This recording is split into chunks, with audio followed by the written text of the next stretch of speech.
আমরা যেন সময়কে গুরুত্ব দিই, আমরা যেন হায়াতকে গুরুত্ব দিই। কেন? আল্লাহ তাআলা এখানে দেখাচ্ছে, আপনাকে শুনাইতেছি, এই এখন দেখাইতেছি আপনাকে। আল্লাহ তাআলা বলেন, প্রত্যেকটা নাফরমান, পাপী, অবাধ্য, জালেম, নাফরমান যুবক কিংবা বৃদ্ধ, মা কিংবা বোন, নারী কিংবা পুরুষ যখন মৃত্যুর মুখোমুখি হবে, মালাকুল মউত আজরাইল আসবে, তে এখানে আছে প্রত্যেকটা মানুষ তার দুনিয়ার হায়াত, এই দুনিয়ার সময়টা আরেকবার কিছুটা সময় আল্লাহ তাআলার কাছে ভিক্ষা চাই, ভিক্ষা চাই। আল্লাহ আমি বুঝি নাই, আমি বুঝি নাই, মালাকুল মউত আজরাইল রে একটু ফেরত দেন, আমারে আর কয়টা দিন দুনিয়ায় থাকতে দেন। এই মালাকুল মউতকে দেখে বলি, যুবক ভাই ফিকির করে দেখো বাপ, কি করছো সারাদিন? এটা কি কোনো জিন্দিগি হইল? শুধুই চুলের ফ্যাশন, শুধুই প্যান্ট বদলানো, শার্ট বদলানো, শুধুই দিন নাই রাত নাই, দুই আঙ্গুলে মোবাইল টিপা, নারীর ছবি, অশ্লীল দৃশ্য, জিনা, ব্যভিচার, আর শুধু ছবি তোলা। কুকুর, বিড়াল, শূকর, গরু, ছাগল, হাঁস, মুরগি, জীব জন্তু, মানুষ, বেড়া বেড়ি, ছোট বড়, নারী পুরুষ, জোয়ান বুড়া, হুজুর, পাবলিক, কিছু অপদার্থের জিন্দিগি বেঈমান এভাবে ওয়াশ করে দিছে মাথা, যে তোর কামে হইল শুধু জিডা পাইবি ছবি উড়ে, তোরে খোদা বানাইছে শুধু ছবি উড়ে, খালাস। পৃথিবীতে আসার উদ্দেশ্য ছবি তোল, ছবি তুলবা, চেষ্টা করবা যেন 18,000 মাখলুকাতের লগে তোমার একটা একটা ছবি থাকে। আস্তাগফিরুল্লাহ। বলেন এটা কি কোনো জীবন হইল? বলো না ভাইয়া, তোমরা বলো একটাবার, ইনসাফের সাথে ভাবো, ইনসাফের সাথে ভাবো। তুমি তোমার হায়াত নিয়ে ভাবো, তুমি তোমার জিন্দিগি নিয়ে ভাবো। খোদার কসম বাপ, এই হায়াত মনে পড়ে, ওই যে ওই হেরা বেটকা, এই ছেলে, ঘটনা কি? আরে তোমারে বলছি, তুমি পিছনে চাও কেন? পরে ধাক্কাও কেন? হাসো কেন? সাফ কথা বাপ, আমি একজনকেও ছাড়তে রাজি না। আমার জিন্দিগির সিদ্ধান্ত এটা। কোনো গাফেল, কোনো ফালতু মানুষ আমি বলতে রাজি না। প্রয়োজনে একজনকে বলবো, ফালতুকে বলবো। আমি টর্চ লাইটের মতো সারাক্ষণ চোখ ঘুরাই, আমার এটা তবিয়ত। এক সিদ্ধান্ত নিয়ে জিন্দিগির এই বয়ান করি, আমার নওজোয়ান বদলাইতে হবে। আমার সম্পদেরা, এই ছেলেগুলো যদি নষ্ট হয়ে যায়, একটা গাছের মূল অংশই যদি নষ্ট হয়ে যায়, এই গাছ টিকবে কিভাবে? একটা জাতির যুব সমাজ যদি নষ্ট হয়ে যায়, খোদার কসম ওই জাতি টিকে না, ওই জাতি টিকে না। পৃথিবীর উত্থান পতন, আলো অন্ধকারের সবকিছু যুবকের গান। যুবক চাইলে গড়তেও পারে, যুবক চাইলে ভেঙেও ফেলতে পারে, নষ্ট করেও ফেলে। কালকে রাত্রে আমি ব্রাহ্মণবাড়িয়া এক জায়গায় বয়ান করছি, রাতের 1:30 পৌনে 2টা বাজে। মাহফিল শেষ করে খানা দানা খাইয়া যখন আবার রওনা দিছি, খুব খারাপ রাস্তা, একেবারে ভাঙ্গা চঙ্গা রাস্তা। নওজোয়ান ছেলেটি 5-6 জন, ওরার কথা হইল, হুজুর আমরা সিএনজি লইছি, আপনারে মেইন রুট পর্যন্ত দিয়ে আসবো। তখন আমি বললাম লাগবে না, আমি চিনি বাপ। কয় না না, আমরা দিয়ে আমার। তা আমার কাছে তখন আমার সাথে যিনি ছিল, আমি তারে বললাম, দেখেন এটা নওজোয়ানের দ্বারাই সম্ভব। রাত 2টা বাজে, কিসের শীত আর কিসের ঠান্ডা? সে মনে করে আমার এই শরীর স্বাস্থ্য, আমার এই জওয়ানি তার দ্বারাই সম্ভব। কিন্তু মুরব্বী চাচা কি পারবে ওইটা? তাহলে যুবক চাইলে গড়তেও পারে, যুবক চাইলে নষ্ট হইতে পারে। আফসোসের ব্যাপার বাপ, আজকে দুশ্মন আমাদেরকে দিয়ে এটাই করছে। মুসলমানের ছেলেগুলোকে এই চুল সাজানো লইয়া লাগাই দিছে। চুল সারাক্ষণ একবার চুলে দিকে ফিরাবি, আরেক দিকে ফিরাবি, সারাক্ষণ কি হাসে, ঠাট্টা করে, নিজে নিজে দুষ্টামি করে, একতে আরেকতে লাত্তি মারে, শার্ট লইয়া টান মারে, টানা থাপ্পড় মারে। আপন বন্ধু, আপন বন্ধু একজন আরেকজনকে এমন নিকৃষ্ট, মা নিয়া বোন নিয়া গালি দেয়। কুত্তাও এমন কথা, আরে কুত্তা শুকরেও এত বড় কথা কয়। এটা কি? হাসতে হাসতে তামাশা, হাসতে হাসতে খামখেয়াল। ছি ছি ছি। রাস্তার পাশে মানুষ চলে, গাড়ি ঘোড়া চলে, দাঁড়াইয়া পেশাব করতেছে, একবার সারাদিনে একটা বারও পেশাব করে পানি নেয় না, ঢিলা কুলুক টয়লেট পেপার ব্যবহার করে না। আরে এটা তো কুত্তার স্বভাব, এটা তো কুত্তার স্বভাব হইতে পারে না, মানুষের স্বভাব হইতে পারে না। এটা কোনো জিন্দেগি নাকি? আমরা এভাবে ব্যর্থ হলাম কেন? আমাদের মুসলিম যুব সমাজ এভাবে হেরে যাবে কেন? আমাদের কিসের অভাব ছিল বলেন? আমাদের আল্লাহ আছে, আমাদের রসুল আছে, আমাদের আখেরাত আছে, আমাদের একটা সুস্পষ্ট কোরআন আছে, আমাদের রসুল আছে, তার 23 বছরের জিন্দেগি আছে। কিসের অভাবে আমরা এভাবে হাল ছেড়ে দিলাম? হাল ছেড়ে দিলাম কেন বলেন? ছেলেরা বাপ, এই জন্য অনুরোধ, নষ্ট না হয়, নষ্ট রাগ হইও না। আপন করে বলার কেউ নাই, সবাই তুম করে ছেড়ে দিছে। বাপেও বলে না, মাও বলে না, এই সমাজের মানুষগুলোও বলে না, মনে করে ফুলান যে যা মনে করছেন। আহারে, এটা কোনো কথা না রে, এটা কোনো জীবন না। একটা ওয়াক্ত নামাজ পড়তে মন চায় না সারা দিনে, এটা মুসলমানের বাচ্চা কেমনে হয়? বাপ কোন নাম নেরা কোন? তার বাপ কি করলো জীবনে? তার মা করলো কি? খোদার 365 দিনে একটা বছর কোনো দিন 16 বছরের ছেলেটা, 16 বছরের মেয়েটা কোনো দিন ফজরের নামাজ পড়লো না, জানেও না ফজরের ওয়াক্ত হয় কখন। আচ্ছা, মুসলমানের ঘরে এত বড় অসভ্য কেমনে ঘুমায়? এই মা বাপ করছেটা কি? এদের জীবনের সার্থকতা কি? খাট পালং আর সোফা ফার্নিচার টাইলস আর ইট বালু সিমেন্ট, এটা নিয়ে সংসার। কথা কর না বাপ, এগুলোরে কয় সংসার নাকি? আমি তো প্রায় বলি, আমি যদি বলি যে আমার শ্বশুর বাড়ি তেগুরিয়া, আপনারা জানেন তেগুরিয়া আমার শ্বশুর বাড়ি, ওই যে আমার শ্বশুর বাড়ির লোক আছে ওই যে, তো আমার শ্বশুর, আমি শ্বশুর বাড়ির ওইখানেই নামাজ পড়ে আসছি মাগরিব। এখন আমি যদি বলি কাউকে যে আমি তেগুরে আসছি পরিবার নিয়ে, কথা বোঝেন, আমি বললাম আর কি, আঙ্কেলের কাছে বললাম যে আঙ্কেল আমি পরিবার নিয়ে আসছি, তো উনি কি বুঝবে?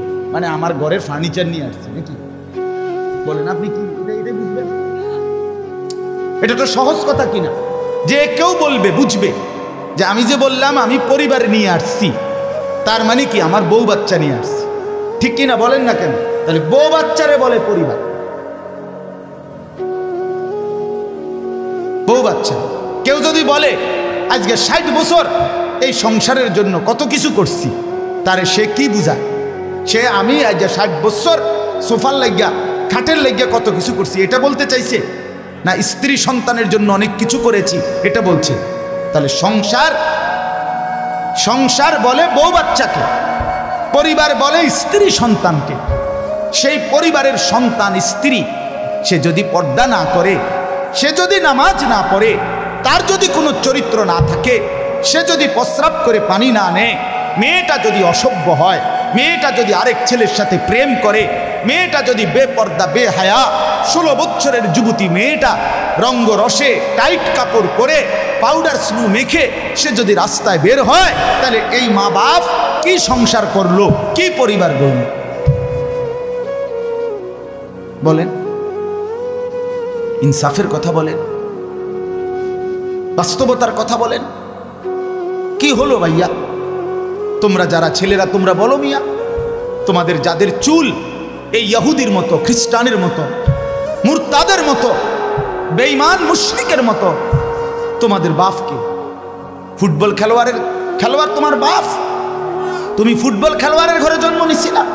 তুমি নর্তকী তোমারে বড় করছে, তো তুমি এই ড্রেস নিলা কেন? তুমি তো এক মুসলমান ঘরের এক ইমানদারের বাপ সন্তান, তোমার মা এক পবিত্র মুসলমান মা তোমারে 2টা বছর বুকের দুধ খাওয়াইছে। আমাদেরও তো সন্তান আছে, আমরাও তো দেখি বাপ ছোট বাচ্চাটাকে নিয়ে বিবি কি পরিমাণ পেরেশানি করে সারা দিন রাত, এভাবে তো প্রত্যেককেই বড় করছে তাদের মা। আপনারা দয়া করে বুঝতে শিখেন, কার কাছে হেরে গেলেন? আমরা মুসলমান, আমরাই ছিলাম মর্যাদাবান, আমরা হেরে গেছি দুশ্মনের কাছে, এক কাফের মুশরিকের কাছে। আরে এর চাইতে দুর্ভাগ্য, এর চাইতে বড় বদনসিব আর কি হইতে পারে? এই যে আমার দাড়িওয়ালা চেহারা, এটা তো আমারে সাজায় দিছেন মুহাম্মাদুর রাসূলুল্লাহ সাল্লাল্লাহু আলাইহি ওয়াসাল্লাম। আর দাড়িবিহীন যেই চেহারা, এটা তো তারে সাজায় দিছে সেলুনের নাফি। সাফ আমি ডিজাইন নিলাম মুহাম্মাদুর রাসূলুল্লাহ থেকে, তুমি ডিজাইন নিছো নাফিক থেকে। হ্যাঁ, তুমি কার লগে কি মিলাইলা, কার সাথে কি মিলাই? আমার চুল আমি নিছি সাহাবায়ে কেরাম আউলিয়ায়ে ইজাম থেকে, তারা চতুর্দিকে সমান চুল রাখতেন। আর তোমার এই ফ্যাশনেবল চুল তুমি নিছো সেলুনের নাপিত কিংবা ইয়াহুদি খ্রিস্টান কাফের মুশরিক, কতগুলো তার সিরামার সিরার ছবি লাগাইয়া থাকে চারিদিকে। এটার ভিতরে এটিতে কোবাইয়া থুইছে কোনানে হালাইয়া, একটার হেন দিয়া কোপ দিয়া চুল নাই, একটার হেন দিয়া কোপ দিয়া চুল নাই, একটার হেন দিয়া কোপ, এটি কোনো আনে হয়তো গেছে আকাম কুকামে কোবাইছে আচ্ছা তোরে সাফাতি দিয়া, এরপরে আর চুল ওঠে না। এমন শক্ত কোপ খাইছে, এই কোবের পরে আর সিলাই ব্যান্ডিজ ঠিক হয়েছে কিন্তু চুল আর ওঠে না। এখন ওইগুলো সিদ্ধান্ত নিছে যে এখন কি করা, চুল তো ওঠে না, তো এখন তারা বলছে চালাও এটারে ফ্যাশন হিসেবে চালাই দাও। বলছে না এইটাই ফ্যাশন। কোনো বেডার হয়তো প্যান্ট ছিঁড়ে গেছে তিনখান দিয়া, তে বেডা এটারে অন করছে না এইটাই সিস্টেম, যে ভালো প্যান্ট 60টা ছিদ্র কইরা এরপরে এটা ডিজাইন হিসেবে চালাই দাও। আমি তো প্রায় বলি এরকম ছিদ্রওয়ালা প্যান্ট যেগুলো, এর অর্থ হইল ফেরেস্তা যাতে এটার মধ্যে আংটা লাগাইয়া তারে টাঙ্গাইয়া ফিরতারে, এই জন্য হয়তো এটার মধ্যে তোরে টাঙ্গাইয়া ফিরবে মনে রাখিস, খামখেয়ালি মনে কর। এটা কোনো কথা হইল নাকি? সুস্থ স্বাভাবিক মানুষ এমন করবে কেন বাপ? আপনাদের কাছে অনুরোধ করছি, আমি যে কথাটা বলতেছিলাম হায়াতের কদর চাই, এই সময় আর আসবে না, এই সময় আর আসবে না। এই একবারই হুয়াল্লাযী জাআলাল লাইলা ওয়ান নাহারা খিলফাতান লিমান আরাদা আন ইয়াযাক্কারা আও আরাদা শুকুরা।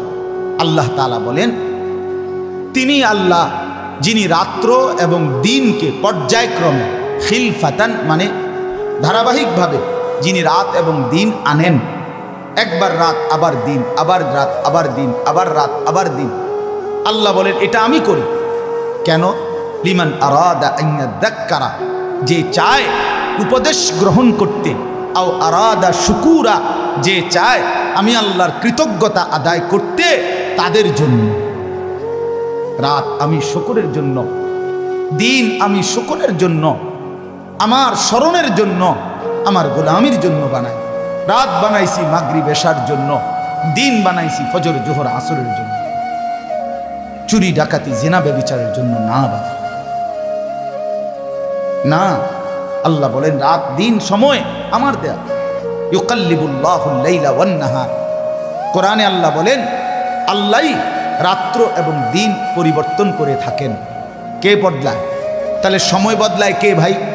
বলেন না বাপ, কে বদলায়? আমার হায়াত মানেই তো সময়, এটা তো আল্লাহ পরিবর্তন করছে। আমি শিশু ছিলাম, এখন আমি যুবক, যুবক থেকে বৃদ্ধ, এটা আল্লাহ করছেন, আল্লাহ করছেন। রাত্র দিন আল্লাহ বদলা। কোরআনুল কারীমে আছে, কুল আরাআইতুম ইন জাআলাল্লাহু আলাইকুমুল লাইলা সারমাদান ইলা ইয়াউমিল কিয়ামাহ মান ইলাহুন গায়রুল্লাহ ইয়াতিকুম বিদিয়াইন। আহ, মালিক বলে বান্দা আমি একটা কথা জিজ্ঞাসা করি বান্দা, আল্লাহ বলছে আজকের এই রাতটাকে টেনে লম্বা করে আমি যদি কিয়ামত পর্যন্ত রাত বানিয়ে রাখি, বলো তো আমি আল্লাহ ছাড়া তোমার আর কে আছে যে তোমার জন্য আগামী কালকের আলো নিয়ে আসবে? বলো না ছেলেরা, ভাইয়া বলো না বাপ, কে আনবে? তো সেই আল্লাহকে কেন ভুলে যাওয়া? সেই আল্লাহকে কেন ভুলে যাওয়া? সেই মনিবকে কেন ভুলে যাওয়া? আমার অস্তিত্বের প্রতিটা মিনিট যার হাতে, আমার বেঁচে থাকা যার ইচ্ছায়, আমার নিঃশ্বাস যার হাতে, আমার চোখের পলক যার ইচ্ছায়, আমার চোখের কানের হাতের সমস্ত শক্তি যার হাতে, সেই আল্লাহকে কেন ভুলে যাও? আল্লাহকে যে সেজদা করে না, আল্লাহর সামনে মনিবের সামনে এত বড় কায়নাতের মালিকের সামনে যে ঘাড় নোয়ায় না, সেজদা দেয় না, খোদার কসম তার মতো ঘাড় তেরা, তার মতো গাদ্দার, তার মতো বেয়াদব এই জমিন আর কেউ নেই। তুই বড় ঘাড় তেরা বেটা, তুই বড় ঘাড় তেরা, তোর ঘাড় শক্ত, ফেরেশতার প্রথমবারই তোর ঘাড়ে দিবে, মনে রাখিস। তোর ঘাড় বড় শক্ত ঘাড়, তুই এত বড় মালিককে কোনো পাত্তা দিলি না, মাতবরি দেখাইছে। আল্লাহ কোরআনে বলছে, বান্দা ওয়াযানানতুম আন্নাল্লাহা লা ইয়ালামু কাসীরাম মিম্মা তা'মালুন, তোমরা ভেবেছো তোমরা যা করছো এর অধিকাংশই তোমাদের আল্লাহ জানেন, এটা মনে করছে। ওয়াযালিকুম যান্নুকুম বিল্লাহি, তোমরা যে আল্লাহর ব্যাপারে এই ভুল ধারণা করেছো, আল্লাহ বলেন আরদাকুম, এটাই তোমাদেরকে বরবাদ করেছে। ফাসবাহতুম মিনাল খাসিরিন, ফলে আজকে কিয়ামতের মাঠে তোমরা লাঞ্ছিত জাহান্নামীদের অন্তর্ভুক্ত হয়ে গেলে।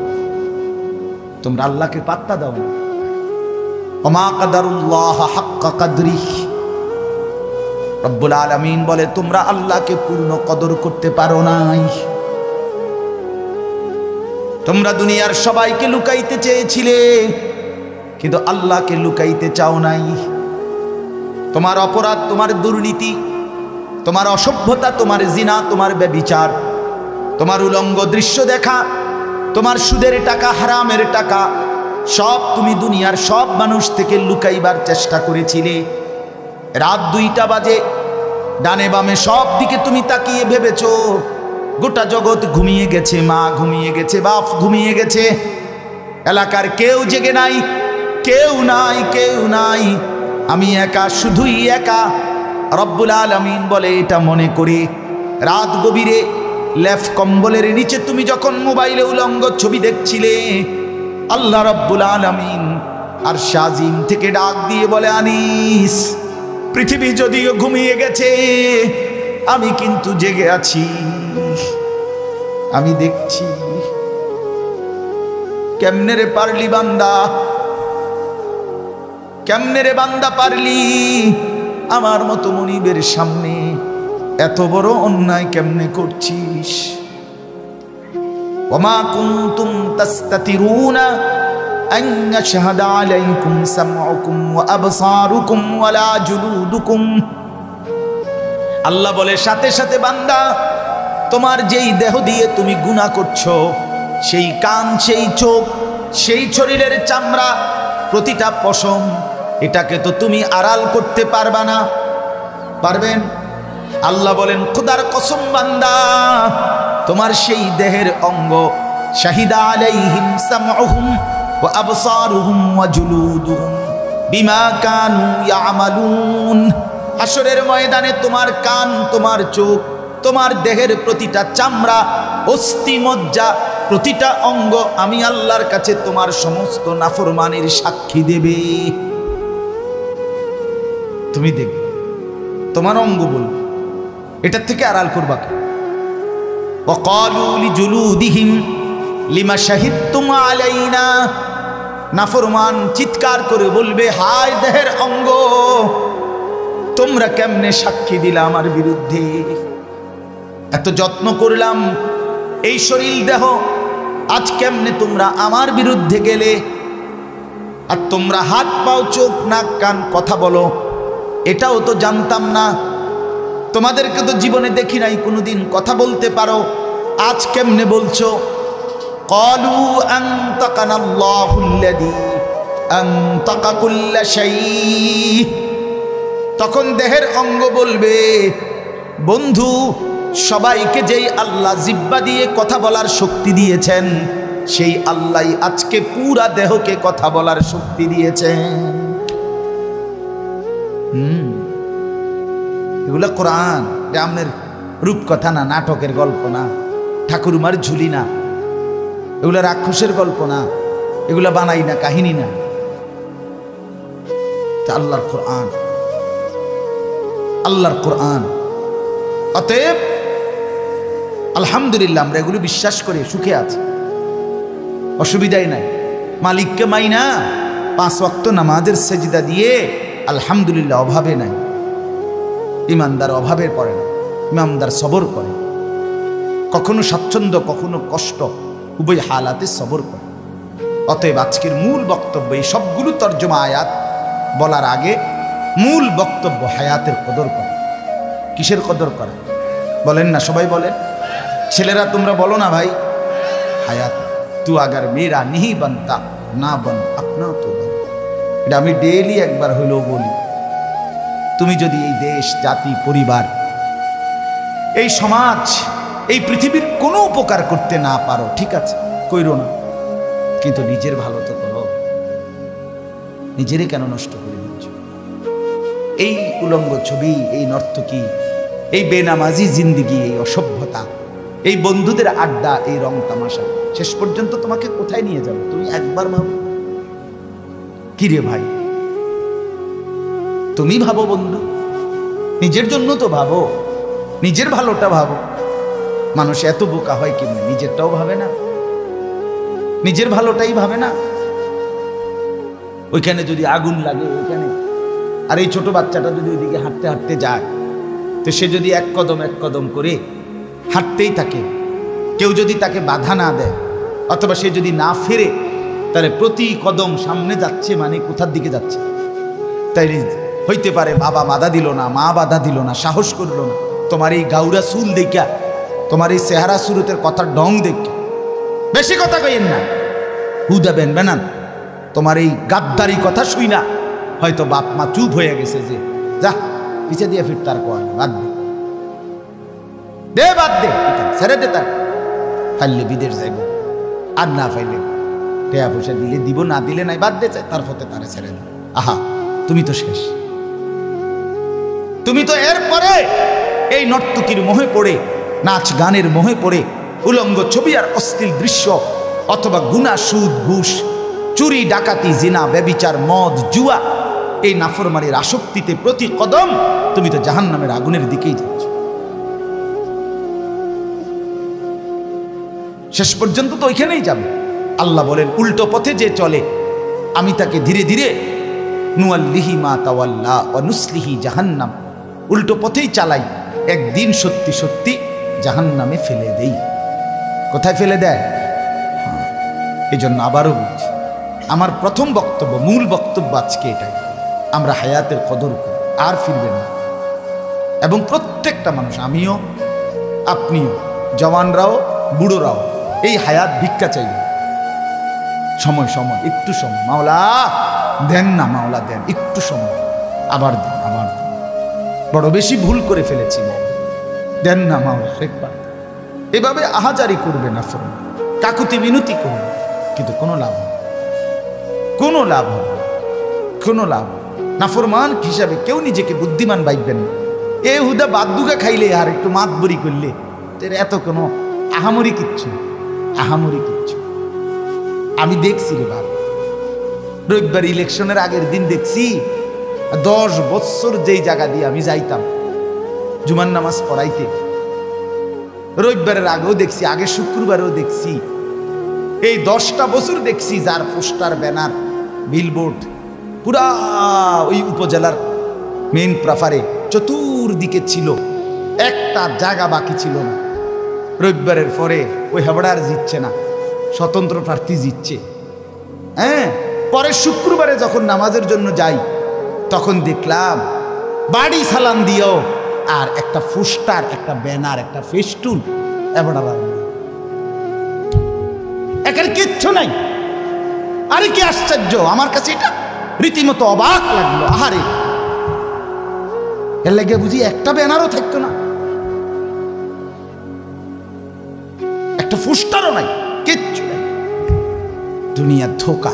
এসে দাঁড়াবে, কে দাঁড়াবে? কথা বলেন না। কলা, এই নাফরমান তখন বলবে, রব্বি, হে আমার রব, হে আমার প্রভু, হে আমার মাওলা, ইরজিউন, আপনি আমাকে দুনিয়ায় একটু ফেরত দেন। কোথায়? দুনিয়া। কাকে দেখে? আজরাইলকে দেখে। কাকে দেখে? আজরাইল। হাদিসের মধ্যে কথা স্পষ্ট আছে। রাসূলুল্লাহ সাল্লাল্লাহু আলাইহি ওয়াসাল্লাম বলেন, যে ব্যক্তি যেমন আমলের মালাকুল মউত তার সামনে এসে দাঁড়াবে ওই আকৃতিতে, অর্থাৎ যে নেককার সে মালাকুল মউত জান কবজের সময় তার সামনে এসে দাঁড়াবে একেবারে চমৎকার উত্তম আকৃতি নিয়ে, যেটা দেখেই ইমানদারের কলিজা ঠান্ডা হয়ে যায়। কসম, এটা হাদিস, স্পষ্ট হাদিস। হ্যাঁ, আর যে ব্যক্তি নাফরমান, হযরত ইব্রাহিম আলাইহিস সালাম আমরা আরবি কিতাবে পড়ছি, ইমাম কুরতুবির কিতাব আত-তাযকিরা, ওইখানে আছে ইব্রাহিম আলাইহিস সালাম একদিন আজরাইলকে বলছিল, মালাকুল মউত তুমি নাফরমান পাপীদের সামনে জান কবজের সময় কেমনে আইসা দাঁড়াও, কদ্দুর দেখাও আমার। ইব্রাহিম আলাইহিস সালামকে আজরাইল বলছে, মালাকুল মউত, জনাব হে আল্লাহর নবী, আপনি এটা দেখতে চাইেন না, সহ্য করতে পারতেন না। হযরত ইব্রাহিম আলাইহিস সালাম বলছে, না আমাকে দেখাও, আমি দেখব। কসম আল্লাহর, আমরা নিজের সচক্ষে কিতাবে পড়ছি। ইব্রাহিম আলাইহিস সালাম সামনে মালাকুল মউত ওই আকৃতি ধরছে, যেভাবে নাফরমানের সামনে বিভৎস কুৎসিত যেই চেহারা নিয়ে আসবে, সাথে সাথে ইব্রাহিম আলাইহিস সালাম চিৎকার করে বেহুশ হয়ে গেছে। হুঁশ আসার পরে ইব্রাহিম নবী আল্লাহকে হাত তুলে বলছে, মাওলা, কোন নাফরমান পাপীর জন্য মালাকুল মউত আজরাইল মৃত্যুর সময় যেই দৃশ্যে দাঁড়াইল, এইটা দেখলেই তার আযাবের জন্য যথেষ্ট, আর লাগবে না আযাব। এটা দেখলেই চলবে, এটা দেখলেই সে বুঝে ফেলবে তার আগত জিন্দেগিটা কি হবে।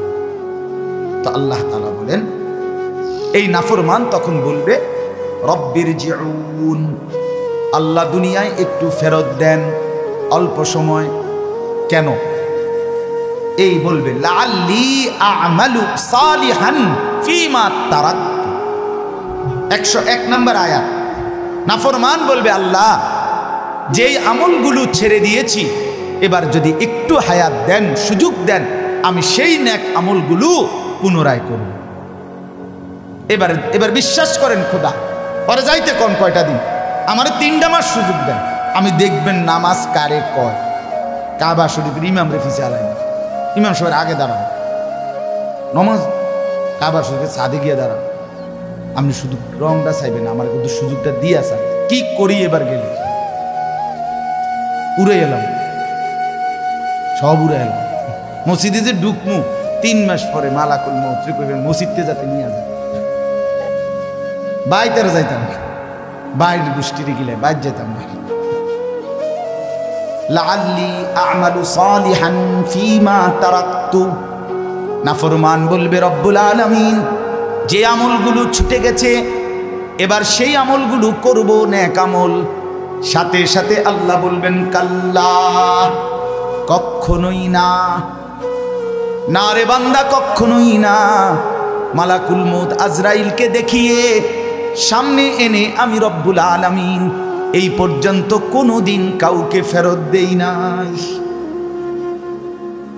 মালাকুল মউত আজরাইলের এই দৃশ্য দেখে যদি আমি বদলাইবার সুযোগ দিতাম, তাইলে তো ফেরাউন নমরুদ ও আব্দুল কাদের জিলানী হইয়া যাইতো। নমরুদ ফেরাউনও তো জুনায়েদ বাগদাদি হইয়া যাইতো। না রে বান্দা, কাউকে দেই নাই। ইন্নাহা কালিমাতুন হুয়া কাইলুহা। এবার আল্লাহ বলবেন, নাফরমান বেঈমান, কখনোই তোকে দুনিয়ায় আর যেতে দেয়া হবে না। এই যে তুই বললি ভালো হয়ে যাবি, এটাও তোর কথার কথা, মুখের কথা, মিথ্যা কথা। নাউজু। আল্লাহ বলেন, আমি জানি তোর চিনি, তুই বাটফার আমি চিনি। তোর যে সুমে তোর বেডির সিজার হয়, সিজারের আগে তুই মনে 1000 বার আমারে ডাকছিলি, আল্লাহ আল্লাহ আল্লাহ আল্লাহ আল্লাহ আল্লাহ আল্লাহ, আরে নামাই লাইছে আল্লাহ রে। যখনই শেষ, বাচ্চাটা হয়ে গেছে, এবার 14 গোষ্ঠীরে জানাইতে আছে, হইছে হইছে হইছে, কাটন লাগছে, হ্যাঁ লাগছে লাগছে, কাটন লাগছে, হইছে হইছে, শুনাইতে আছে। আসরও শেষ, মাগরিবও শেষ, এশার নামাজও শেষ। কি এর নামাজ সেরে গেছে না? তো আল্লাহ বলে, তুমি সিটাররে আমি চিনি, তুমি যে কি ডগে, তোমার যে সময় অ্যাক্সিডেন্ট করছো, এই সময় তুমি আমি আল্লাহরে কত লক্ষবার ডাকছিলাম, মন নাই? এরপরে যখনই সুস্থ হয়ে গেছো, কিসের নামাজ, কিসের রোজা? যখনই বিপদে পড়ছো তখনই আমারে ডাকছিলা, যখনই বেঁচে গেছো তখনই আবার ভুলে গেছো, আবারই ভুলে গেছো। আল্লাহ তাআলা বলেন, কাজেই তোমার এগুলো কথার কথা। অমিন ওয়ারাইহিম বারযাকুন ইলা ইয়াউমি ইউবআসুন, অতএব এখন কিয়ামত পর্যন্ত, আবার পুনরায় উঠানো পর্যন্ত, ইসরাফিলের ফু দিয়ে হাসরের মাঠে তোলা পর্যন্ত, বারজাখ মানে কবরের জীবন, এই কবরের জিন্দেগিতে পড়ে থাকে আর ফিরবে। এবার শুধুই কবর, শুধুই বারজাখ, কবরের জীবনকে বলে বারজাখ। বারজাখ শব্দের অর্থ পর্দা, যেটা দুনিয়া এবং আখিরাতের মাঝখানে ব্যারিকেড দেয়, পর্দা দেয়, এটারে বলে বারজাখ, কবরের জীবন, মধ্যবর্তী স্টেশন। এরপরে আল্লাহ বলেন, ফাইজা নুফিখা ফিস সূর ফালা আনসাবা বাইনাহুম ইয়াওমাইদিন ওয়ালা ইয়াতাসাআলুন। অতঃপর যখন কবর থেকে ইসরাফিল দ্বিতীয়বার ফু দিবে, হাসরের মাঠ কায়েম হবে, সবাই যখন আবার তোমরা হাসরের ময়দানে দাঁড়াবা, ফালা আনসাবা বাইনাহুম ইয়াওমাইদিন ওয়ালা ইয়াতাসাআলুন। আল্লাহ তাআলা বলেন, সেদিন কোটি কোটি মানুষ হাসরের ময়দানে দাঁড়াবে, কেউ কাউকে বংশের, নসব মানে বংশ, আত্মীয়তার, সম্পর্কের কোনো পরিচয় দিবে না, কেউ কাউকে ভালো মন্দ কিছুই জিজ্ঞেস করবে না। কোনো বাপ বলবে না এটা আমার সন্তান, কোনো সন্তান বলবে না এটা আমার মা, এটা আমার বাপ, স্বামী বলবে না এটা আমার স্ত্রী, স্ত্রী বলবে না এটা আমার স্বামী। খোদার কসম, কেউ বলবে, কেউ কাউকে। আল্লাহর নবী বলছেন, ইব্রাহিম আলাইহিস সালাম ইসমাঈলকে দেখবে, নিজের ছেলেকে, একবারও ডাকবে না, বলবে ইয়া রব্বি নাফসি নাফসি, আল্লাহ আমাকে বাঁচান। ইয়াকুব নবীর মতো নবী ইউসুফকে দেখবে, কিন্তু একবারও ডাকবে না, বলবে ইয়া রব্বি নাফসি নাফসি, আল্লাহ আমাকে বাঁচান, আমাকে বাঁচান। ওয়ালা ইয়াতাসাআলুন। ভাই কোনো কষ্ট হচ্ছে? না না না, হাসরের ময়দান এনে কইছি না, আমরা এনের কথা কইছি না, এটা হাসরের ময়দানের কথা কইতেছি। এই যে অহন যে আপনি কইলেন না, এই কথা যেমন কইলেন আমিও জিগাইলাম, এই জিগাইবও না কেউ, আর আপনি নাও কম লাগবে না, এটাই বলছো। ওয়ালা ইয়াতাসাআলুন, কেউ কাউকে ভালো মন্দ কিছুই জিজ্ঞেস করবে না, কিছুই বলবে না, একটা শব্দ বলবে না, কেউ না, কেউ কাউকে চিনবে না। লিখ, সবাই প্রত্যেকে নিজেকে নিয়ে ব্যস্ত থাকে, ব্যস্ত থাকে। অতএব এরপরে আল্লাহ বলেন, ফামান সাকুলাত মাওয়াজিনুহু ফাউলাইকা হুমুল মুফলিহুন। সেদিন একমাত্র কারো সহযোগিতা দিয়ে কিছু হবে না, তোমার আমলনামা, তোমার মিজানের পাল্লার হিসাব, ওজন, এটাই হিসাব। এটা যেমন হবে তোমার ফলাফলও তেমন হবে। সোজা কথা, তোমার আমল এটাই শুধু পুঁজি, তোমার আমলনামা এটাই শুধু পুঁজি। এখানে কোনো সাইডে মাইডে নেতা কর্মী, বাপ ভাই, আত্মীয় স্বজন, পাড়া পড়শি, পরিচিত অপরিচিত, বক্তা শ্রোতা, আয়োজক, কিচ্ছু কোনো কাজ আসবে না। আল্লাহ বলেন, ফামান সাকুলাত মাওয়াজিনুহু, যার আমলনামা নেকির পাল্লার মধ্যে যার নেকি ভারী হবে, ফাউলাইকা হুমুল মুফলিহুন, সেই হবে সফল, কামিয়াবি, জান্নাতি। ওয়ামান খাফফাত মাওয়াজিনুহু, আর যার আমলনামা মিজানের পাল্লায় যার নেকি হালকা হবে, গুনাহ ভারী হবে, ফাউলাইকাল্লাযীনা খাসিরু আনফুসাহুম, তারা শুধুই তারা যারা তাদের জিন্দেগি বরবাদ করলো, ফি জাহান্নামা খালিদুন, তারা চিরস্থায়ী জাহান্নামে বসবাস করে। এরপরে শুনেন, তালফাহু ওয়ুজুহাহুমুন নারু ওয়া হুম ফিহা কালিহুন। আহা বাহাফ, এটা কিভাবে তর্জমা বলে? হায় মাফ। আল্লাহ তাআলা বলেন, যার আমলনামা হালকা হবে, গুনাহ ভারী হবে, তার ঠিকানা শুধুই জাহান্নাম, স্থায়ীভাবে। আর জাহান্নামে কি হবে? আল্লাহ তাআলা বলে, দুনিয়ার মাছ, তেলাপিয়া মাছ, দুনিয়ার কই মাছ, আমার বাপ কড়াইয়ের তেলের মধ্যে একবার এই পিঠ চাপ দিয়া ধইরা ভাজি করে, আবার উল্টাইয়া ওই পিঠ চাপ দিয়া ধইরা ভাজি করে, এরকম না? এই তালফাহু উজুহাহুমুন নার অর্থ হইল আল্লাহ তাআলা বলে জাহান্নামী তোর চেহারাকে দুই গালকে এরকম আগুনের মধ্যে চাপ দিয়া দিয়া তোরে ওয়াহুম ফিহা কালিহুন বিভৎস কুৎসিত চেহারা বানায় ফেলে।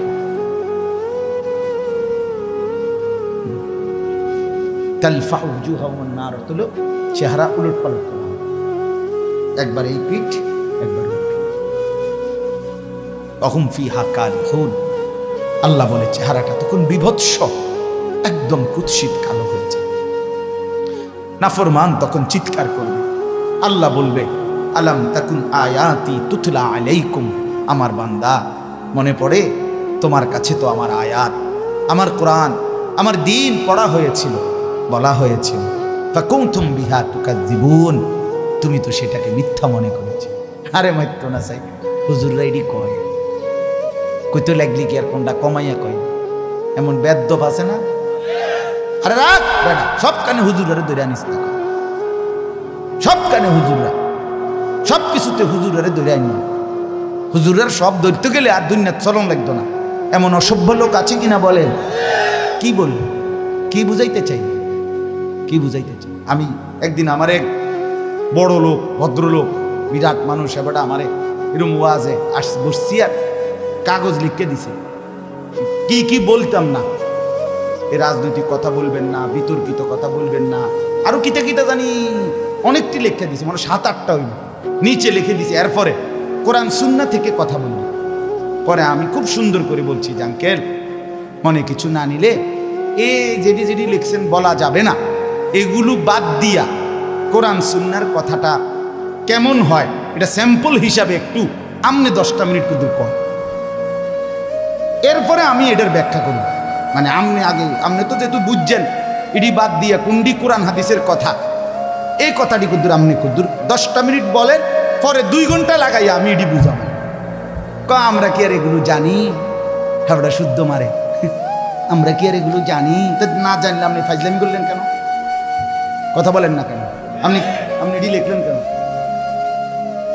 কথা বলেন।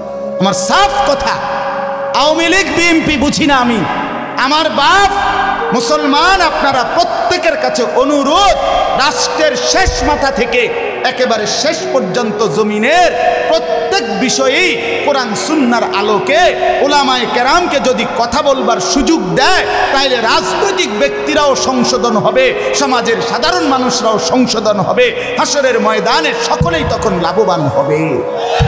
যারা রাজনীতি করেন আপনারা এই দেশের বাহিরে না, আপনারাও শোনা দরকার, আপনাদের রাজনীতিতে, আপনাদের দলে, আপনাদের ক্ষমতায়, আপনাদের দুনিয়ার এই সমস্ত নীতিতে কোথায় কোথায় ভুল হচ্ছে এটা কি শুধরায়া দেওয়া বলা উচিত নয়? তাই উলামায়ে কেরাম এই কাজটাই করছে, এই খেদমত করছে। এটা বাধাগ্রস্ত করলে ওই ব্যক্তির ক্ষতি হবে। 50 বছর ধরে যিনি রাজনীতি করেন, আপনার জিন্দেগিই তো রাজনীতি, তাহলে আপনি যদি রাজনীতির কোনো বিষয়ে কোরআন সুন্নাহর কথা বলতে না দেন, তো আপনি সংশোধন হবেন কিভাবে?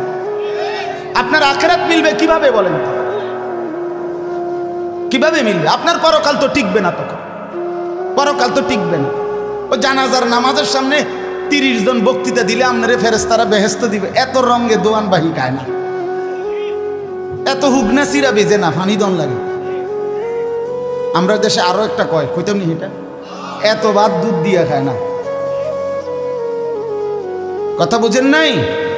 সাফ কথা নিয়ে সব বিষয়ে, দ্বীনের বিষয়ে, সকল ব্যাপারে আল্লাহর কথা, শরীয়তের বিধান শোনা উচিত। উচিত কিনা বলেন না কেন? সংশোধনের ফিকির চাই, পরিবর্তনের ফিকির চাই।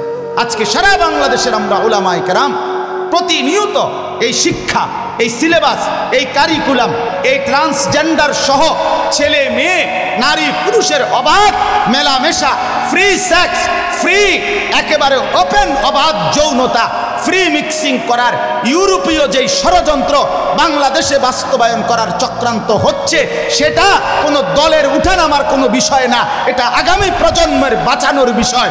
12, 13, 14 বছরের ছেলে মেয়েদেরকে বাঁচাইতে হবে, বাঁচাইতে হবে, বাঁচাইতে হবে এই অসভ্যতা থেকে, এই নোংরামি থেকে, এই অশ্লীলতা থেকে। ট্রান্সজেন্ডার বাংলাদেশে বাস্তবায়ন হতে দেয়া হবে না। সাফ কথা, এক সাগর রক্তের বিনিময়ে হলেও সমকামিতা বাংলাদেশে বাস্তবায়ন হবে না ইনশাআল্লাহ। খামখেয়ালি করলে হবে না। সপ্তম শ্রেণীর বই থেকে শরীফার গল্প নামে এই গল্প বাদ দিতে হবে। থার্ড জেন্ডার আমরা বুঝি, হিজরা আমরা বুঝি, হিজরার প্রতি আন্তরিকতাও আমরা বুঝি। বাংলাদেশে একমাত্র কওমি মাদ্রাসার আলেমরা ঢাকার কামরাঙ্গীর চরে হিজরাদের জন্য মাদ্রাসা করছে। তৃতীয় লিঙ্গের মাদ্রাসা আছে, হিজরা মহিলা, হিজরা মানুষ কোরআন শরীফ 3 খতম কোরআন শরীফ পড়ছে, কোরআন খতম করতেছে, কোরআন পড়ছে। হিজরাদের প্রতি আমাদের কোনো কি নাই, বাধাগ্রস্ততার কিচ্ছু নাই। এটা হিজরার ট্রান্সজেন্ডার গুলাইয়া ফেললে হইতো না, হবে না। আল্লাহ বুঝার তৌফিক দান করে। আল্লাহ তাআলা বলেন, তাইলে তুমি ভুল মনে করেছো। ক্বালু রব্বানা গালাবাত আলাইনা শিকওয়াতুনা ওয়া কুন্না কওমান দাল্লিন। আহা, নাফরমান জাহান্নামী তখন বলবে, আল্লাহ আমার দুর্ভাগ্য আমার কপালের উপরে লেগে গেছে, আমি বড় মন্দ কপাল, আমি বুঝি নাই। আমার দুর্ভাগ্য আমার উপরে প্রভাব বিস্তার করেছে। ওয়া কুন্না কওমান দাল্লিন, আমি পথভ্রষ্ট সম্প্রদায়ের অন্তর্ভুক্ত ছিলাম। আল্লাহ ভালো মানুষ আমি পাই নাই, নেককার মানুষ পাই নাই, চরিত্রবান মানুষের সংস্পর্শ পাই নাই, কিছু অসভ্য মানুষের সাথে চলছিলাম, ফলে আজ নাফরমানির জিন্দিগিতে ভেসে গেছিলাম। মাওলা আমার দুর্ভাগ্য, মাওলা রব্বানা আখরিজনা মিনহা। এ কথা বলে নাফরমান জাহান্নামী আবার বলবে, মাওলা দেন না, দেন আমারে জাহান্নাম থেকে একটু বের করে দেন, আমারে দুনিয়ায় যেতে দেন না মাওলা, আমি পারছি না মাওলা, এই আগুন আমি সইতে পারছি না, এবার দেন না। আবার বলছি মাওলা, আবার দেন। ফাইন উদনা ফাইন্না যালিমুন, আমি যদি এবার গেলে নাফরমানি করি তা আমি আসলেই জালেম, আপনি আমারে তখন ডবল রিডবল শাস্তি দিয়েন, এবার ছেড়ে দেন। আহ, তখন শেষ আয়াত, আল্লাহ তখন বলবে, ক্বাল আখসাউ ফিহা ওয়ালা তুকাল্লিমুন। আল্লাহ বলবে, নাফরমান তুই জাহান্নামেই পড়ে থাক, আর একটা কথা বলবি না, ওয়ালা তুকাল্লিমুন, আর কোনো কথা বলবি না, চুপ। আমরা যেমন রাগ করলে বলি না, একদম চুপ, একটা কথা বলবি না বেটা, খারাপ এনে বলি কিনা, এই আল্লাহ বলে পড়ে থাক বেঈমান নাফরমান জাহান্নামে, ওয়ালা তুকাল্লিমুন, আর কোনো কথা বলবি না, একটা কথা নাই। তাফসীরে মাআরিফুল কোরআন স্পষ্ট লিখছে, আল্লাহ যখন কোনো জাহান্নামীকে এটা বলে ফেলবে যে তুই আর কথা বলবি না, খোদার কসম, তখন ওই জাহান্নামী আর মানুষের মতো শব্দ করতে পারবে না, তার জবান থেকে তখন কুকুর কিংবা গাধার মতো নিকৃষ্ট আওয়াজ করবে। আল্লাহ আমাকেও মাফ করে দেন, আমাদের প্রত্যেককে মাফ করে দেন। আল্লাহ তাআলা আজকের মাহফিল কবুল করেন। আজকে আপনাদের আমাদের সবাই যেন সময়কে কদর করি। যুবক ভাই, মোবাইলের আসক্তি ছেড়ে দাও, জিন্দিগি কাজে লাগাও, 5 ওয়াক্ত নামাজ পড়ো, ফজরের নামাজ পড়ো। বাবা চাচারা জিন্দিগি সুন্দর করেন, মা বোনরা হায়াতকে কদর করেন, পর্দা পুশিদার জিন্দিগি পালন করেন। আল্লাহ তাআলা তৌফিক দান। হ্যাঁ জি, আমার বাপ দয়া করে, এখন তো এশার নামাজের বিরতি, এশার নামাজের পরে আবার যথারীতি ইনশাআল্লাহ বয়ান হবে। বিশেষ করে আমার আজকের এই মাহফিলের যিনি প্রধান বক্তা, আপনারা সবাই জানেন, আমার পরম শ্রদ্ধেয় বড় ভাই, আমার অভিভাবক, আমার মুরব্বী, যে আমার এই কোলে পিঠে করে পড়ালেখা করাইছে, তিনি আমার শুধু ভাই না, আমার আপন বড় ভাইও। আমি ভাইয়ার কাছে সরাসরি ছাত্রের মতো পড়ালেখা করছি, ছাত্র হিসাবে। ভাই আমার এই ছোটোবেলায় কোলে করে, বাসের সিটে বসায় নাই, কোলে বসাইয়া নোয়াখালী লক্ষ্মীপুর টুমচর মাদ্রাসায় ক্লাস 5-এর পরে দিয়ে আসতো, আবার ভাইয়া আনতো গিয়া ব্রাহ্মণবাড়িয়া দিয়ে আসতো। মানে এত ছোট ছিলাম যে সিটে বহাইতো না, কোলে বইতাম ভাইয়া। সেই বড় ভাই আলহাজ হজরত মাওলানা মাহবুবুর রহমান আশরাফি দামাত বারাকাতুহুমুল আলিয়া, ভাইয়াও ইনশাআল্লাহ বয়ান করবে। আপনারা এশার নামাজের পরে আবার যথারীতি সবাই জমে বসবেন, বলেন ইনশাআল্লাহ। এখন একটা অনুরোধ হইল, নওজোয়ান ছেলে, তোমরা যারা এশার নামাজ না পড়ে এখন ভাগ্যে যাই বাগায় দিক সেদিক, তোমরা কদ্দুর হাত উঠাইলে তোমগুলো লাগে আলাদা একটু দোয়া করতে, একটু হাত উঠাও। যারা এশার নামাজ পড়তা না, না না, অনেকে পড়বে না, আমার এটা বুঝ আছে না। আমরা বেনামাজি দেখতে দেখতে আছে কি নতুন দেখিনি, তাইলে অপদার্থ দেখতে দেখতে একটা আইডিয়া আছে না। হাতুটাও ভাই, নামাজ পড়তা না এরম অসভ্য যারা, তারা একটু হাতুটাইলে তোমরা আনালে ছবি উঠে এরা হতো। কাজে দয়া করে এমন জঘন্য কাজ কেউ না করে আজকের এশা থেকেই শুরু হোক পরিবর্তন। ঠিক আছে ইনশাআল্লাহ। আল্লাহ তাআলা প্রত্যেককে তৌফিক দান করেন। একটা ছেলেও এদিক সেদিক যাইও না বাপ। এশার নামাজের জন্য প্রস্তুতি নিয়ে অজু করে নামাজে সেজদা দাও। যে কপালে সেজদা, খোদার কসম সে কপাল ভাগ্যবান, সে কপাল ভাগ্য। আর নাই তো ওই যে আয়াতে আছে, রব্বানা গালাবাত আলাইনা শিকওয়াতুনা।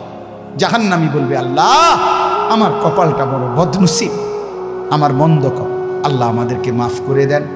আমার চাচা জনাব আলহাজ মফিজউদ্দিন ভূঁইয়া সাহেবকে আল্লাহ তাআলা কবুল করেন, মাদ্রাসাকে আল্লাহ তাআলা কবুল করেন, আপনাদের সবাইকে আল্লাহ তাআলা ভরপুর বরকত দান করেন। আমিন। সুবহানাল্লাহ।